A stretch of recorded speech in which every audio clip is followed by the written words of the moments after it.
Dalawin natin yung kotse ni Kuya. Tingnan natin yung progress. Pinturahan na pala. Kakabit ko lang yung lower rim block. Ito na siya. Silver. Ginalaw natin yung kotse. Tagal na to. 3 months na yata. 3 months na ba to? 4 months.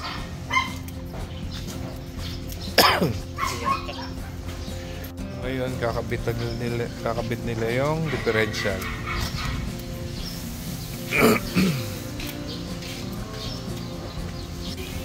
Bali, ito yung kulay niya. Metallic silver. Pero ano lang yan. Tingin ko isang buga pa lang yan. Bubugahan pa yan ulit. Ila-lowered ba yan? Ito yung loob. Tapos dashboard. Hubad din. Dito may ibang pyesa. Bali, ito yung makina niya. Matagal ng buo ito eh. Okay. You know. Kulay pula.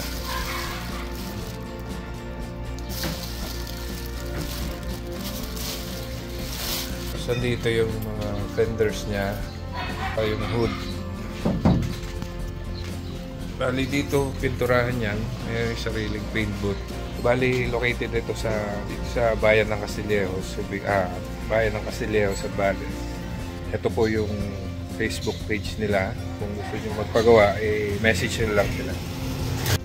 Ito yung trunk. And ito yung dalawang pinto. So sana magtuloy-tuloy yung trabaho para matapos na rin. Para may kasama na yung project car ko na may kasama na ako mag-ride. J-Dax Autoworks.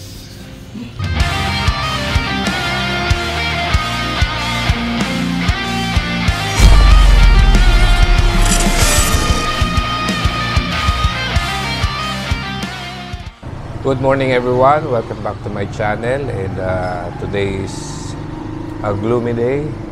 It's makulimlim day. Medyo maambon but andito ako ngayon. Pinagmamasdan tong newly acquired na bagong luma na Lancer. It's been more than a week since nung nakuha ko tong kotse and wala pa akong ginagalaw. Ang nasilip ko pa lang is yung trunk. Medyo sininop ko yung mga gamit doon. And nakakita tayo ng mga items, mga parts na kapaki-pakinabang. And other than that, wala pa akong ginagalaw. Today, I have decided to clean it first bago ko siya galawin dahil masyado siya madumi. Dahil nga almost 2 years siyang na-stuck under the sun and rain. Sample pa lang yan ng dumi. Ayan o. Talagang nanikit na. And then the whole body is covered with, I think, overspray. Kasi shop yun, yung pinag-stackan niya. So, may bodywork sila doon, may paint shop. Kaya puro overspray siya. Kaya ang gaspang o. Tapos dito sa headlight, puro lumot. Ayan o, hirap tanggalin. Pero may pantanggal ako dyan. Mamaya ipapakita ko sa inyo. Ito, sinampulan ko lang. Pinatakan ko lang. Tanggal agad. Pati itong fog light, ayan o, may lumot.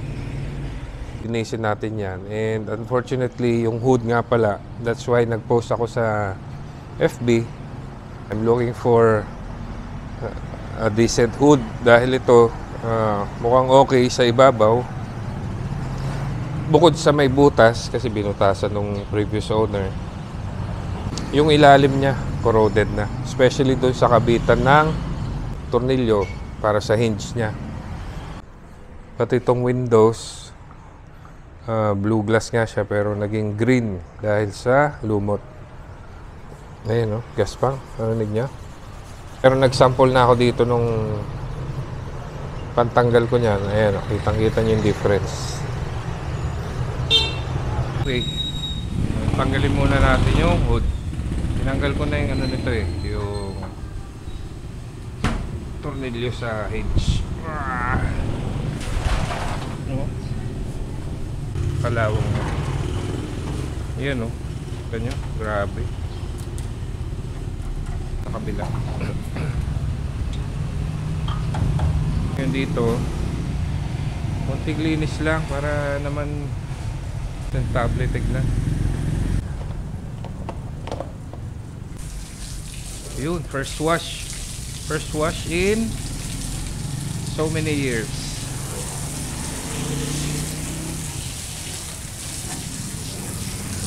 Ito kailangan malinis to. Dito nag-i-imbak yung mga dumi. Oh.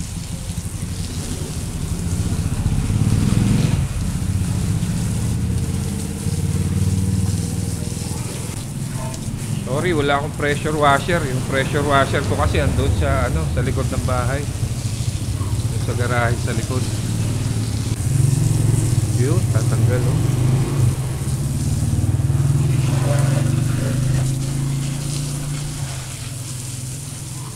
Natin to.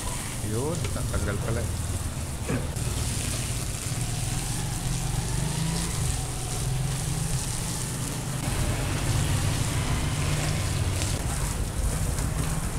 Tanggal oh, lumot.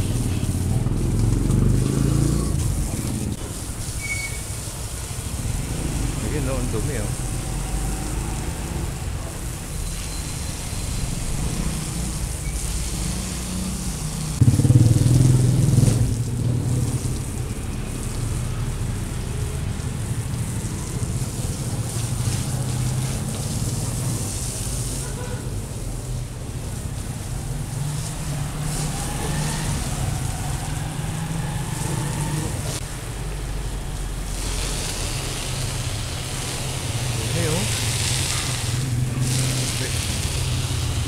Okay, tapos ko nang sabunin yung kotse. And unfortunately, dami pa rin natirang libag. Libag meaning yung mga lumot. Medyo mahirap tanggalin. Ayan siya, oh. Diba? Kulay green. Tapos yung gaspang niya, medyo nandun pa rin. Kaya mamaya, susubukan ko i-clay bar. Pero bago ang lahat, ilalabas muna natin ang chemical weapons natin. Ang chemical weapon na ginagamit ko ay isang likido na swak na patanggal ng mga ganyan. Pakita ko muna sa inyo kung paano siya gumana. Yung chemical nga pala gagamitin ko is watermark or acid rain remover. It's an acid-based chemical. Ito, nirefill ko lang. Lagay ko lang sa smaller container, and then kailangan nyo mag-wear ng protective gloves dahil medyo mahapdi sa balat to. Tsaka ingat lang sa mga mirrors and glass dahil nagkakaroon siya ng side effect pag sa mirror namumuti, kaya mostly gagamitin ko lang to sa glass and sa body. Pakitaan ko lang kayo ng sample kung gaano siya ka-effective. Okay? Tignan nyo kung gaano ka-effective yan. Diba? Tanggal na agad.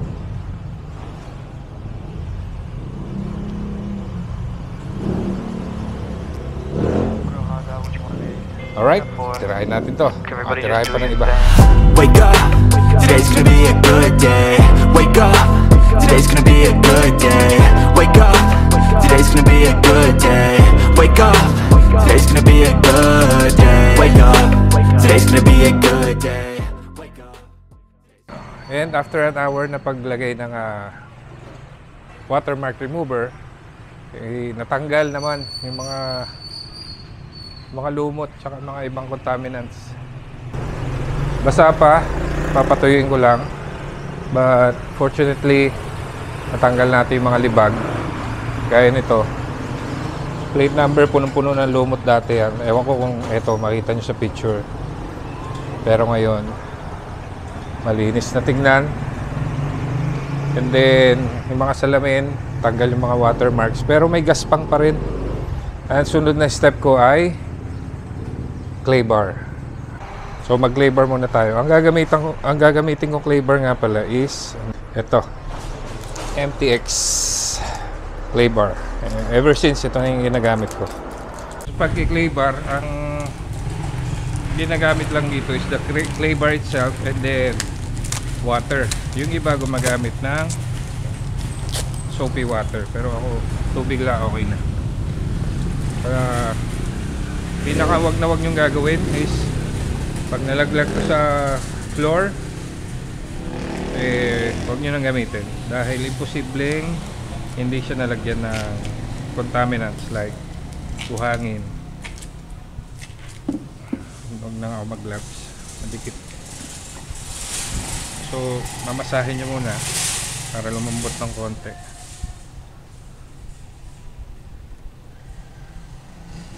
Ang clay bar nga pala, sa mga hindi nakakaalam, ito po ay ginagamit pang hilod ng paint ng kotse pag may mga contaminants, gaya ng asfalto, overspray, mga tree sap, or kung ano pa man. Ito ang mabisang pantanggal. So kala nyo makinis yung kotse nyo, pero pag hinawakan nyo magaspang gaya nito, pwedeng makuha sa clay bar. So ilalapat nyo lang dito sa pula natin sa bubong. Kailangan basa.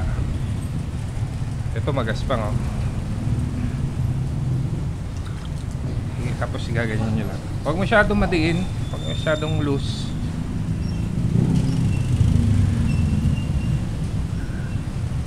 Pag nasimulan nyo na, mararamdaman nyo pag okay na yung surface. Pag makinis na siya, mawawalan na yung resistance. Ayan, no, kita nyo kung gaano kadumi. Sinabon ko na yan, ha. O, tapos kuminis na siya, oh. So marami-rami top, mahaba-habang trabaho to.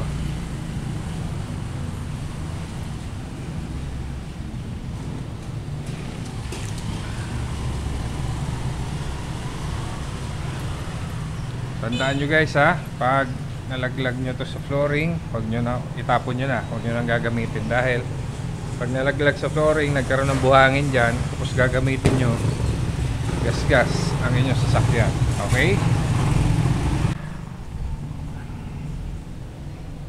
Wow! So yan po ang yan ang almost 2 years or more than 2 years na worth na contaminants sa kanyang paint.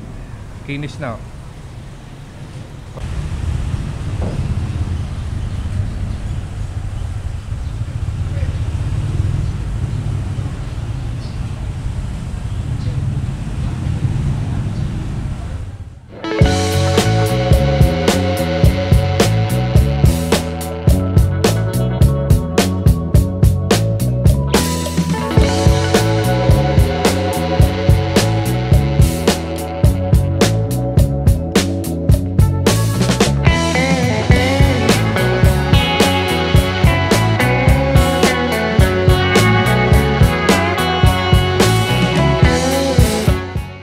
Tapos na ako mag-clay bar.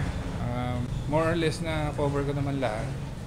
So may mga contaminants, yung mga ibabaw, yung mga nalalaglagan ng overspray or kung ano man. Sa bandang ilalim wala, makinis. Tapos na ako paglinis. And happy naman ako sa result.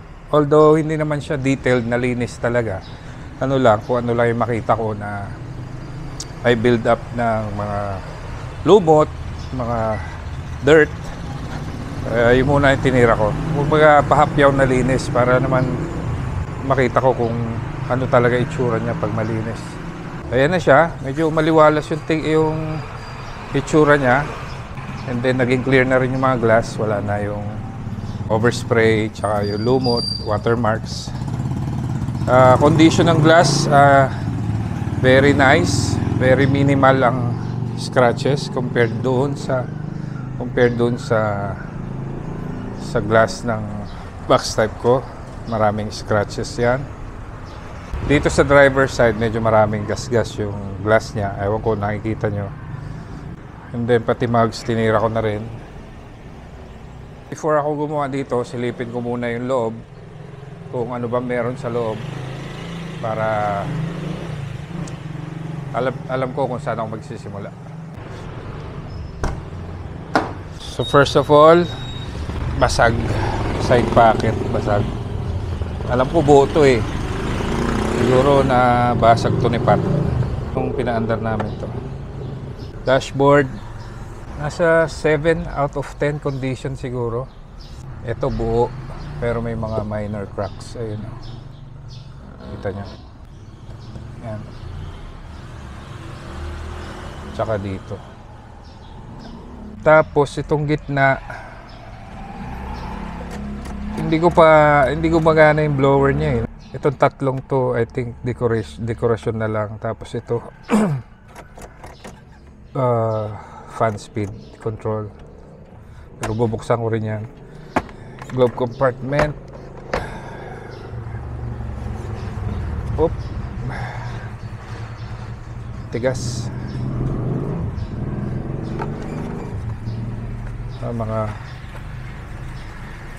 Mga papel to ng previous owner.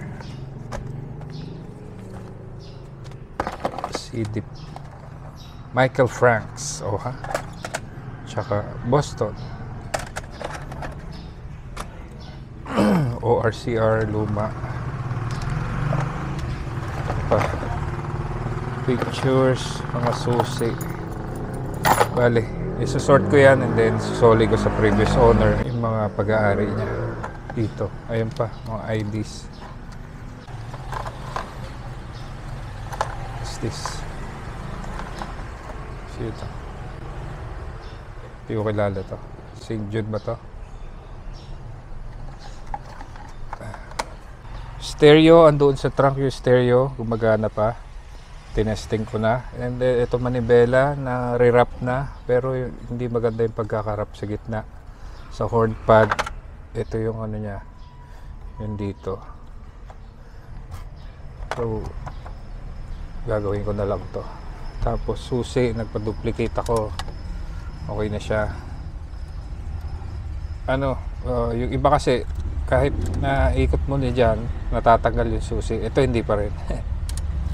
Pagdating sa accessories, ignition, ayaw matanggal. So, okay pa to. Speedometer, gauge cluster, okay pa. Carpet niya, maganda. Bago. Oh, lambot na kulay black.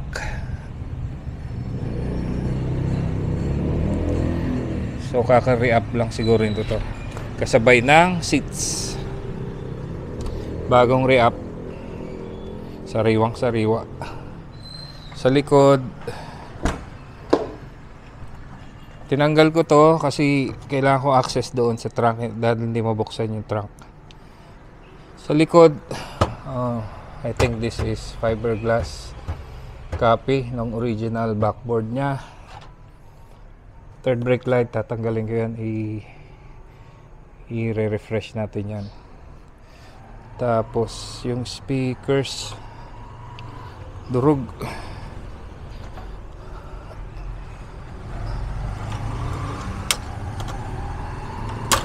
Ay,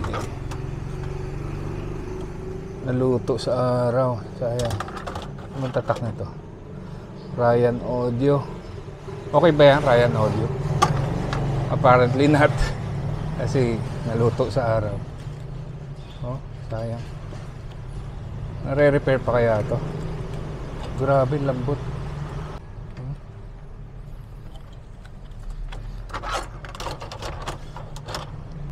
Dito sa kabila, tingnan natin.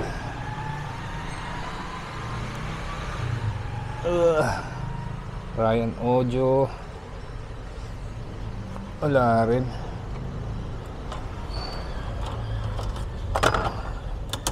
Oh, napaka-brittle. Oh. Sayang speakers. Bale. Ay, bumitaw na rin yung Twitter. Wala na. Yung sa trunk, ayaw bumukas pag doon mo binubuksan sa ano, sa loob, yung trunk release. Kaya susi ang gamit ko palagi dito.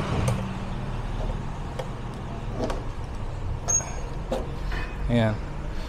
As I can see here, I think kaka-repair lang nito.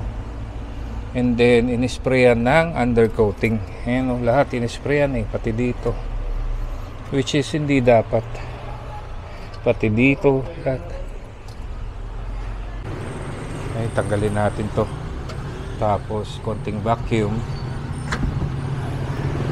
Ayos na, di ba?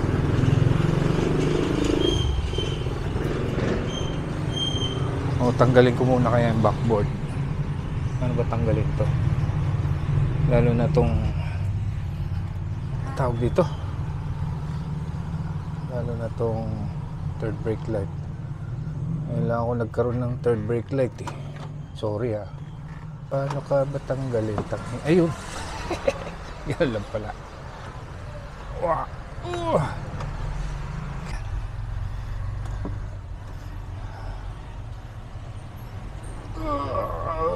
Hila-hila, huwag ka masira. Okay.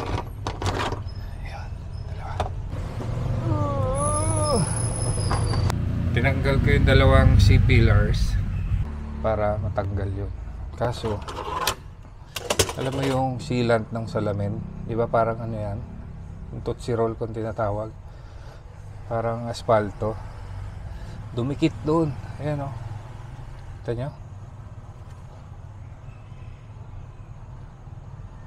Kadikit.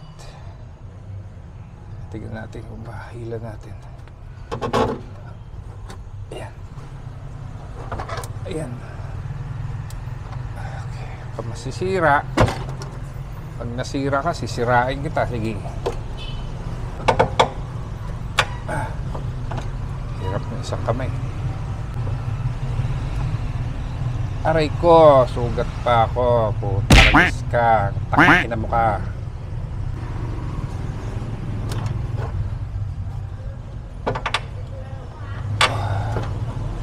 Ayun na. Ayun.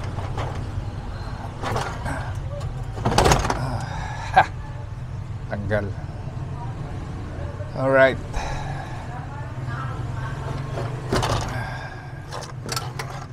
Siya. Alright. Tanggal na siya. Okay. Teka rito.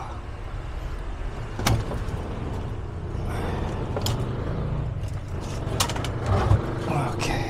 Teka rito. Okay.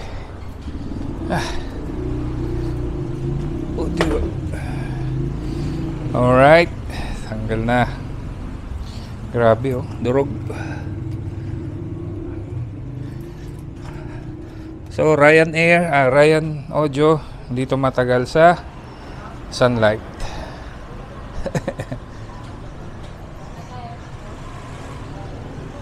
Okay. Tingnan natin. Tinabasan. Okay lang. Kita nyo pati dito nisprayan ng undercoating, which is not advisable naman.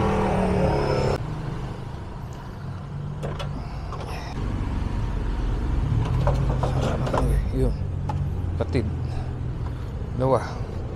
Gal. Pag na-refresh ko na yan, dudugtong ko na lang ulit. Tapos ito, hindi ko alam kung anong ginagawa mo dito.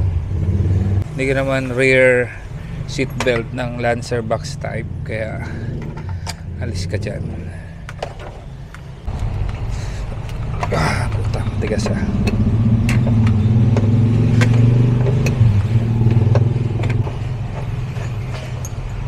Okay.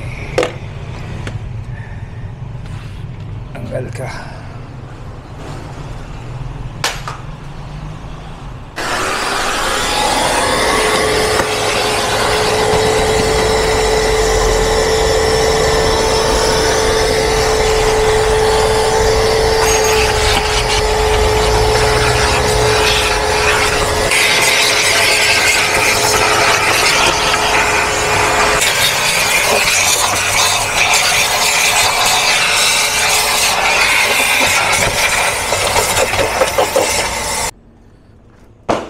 Yan.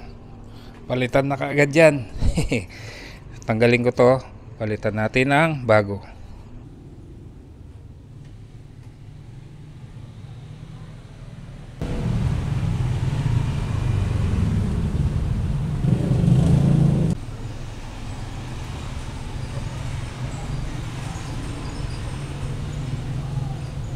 Alright, yun o. Pinalitan ko na yung speakers. Buti may naitatago pa ako dyan na isang pair ng 6x9. Yun. Swak naman siya. And car stereo na lang. Tapit na natin to at samantagal. Wow.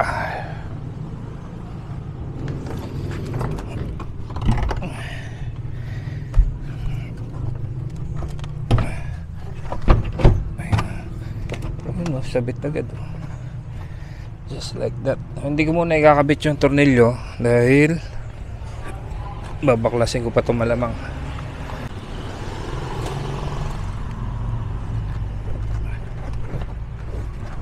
Okay, yun, ayos.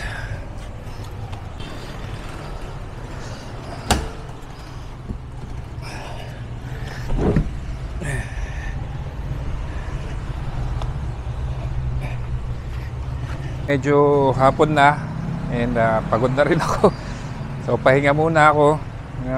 Kung ano muna yung nagawa kong for today, tutuloy ko na lang sa mga susunod na araw. Kukunti-kuntiin natin to.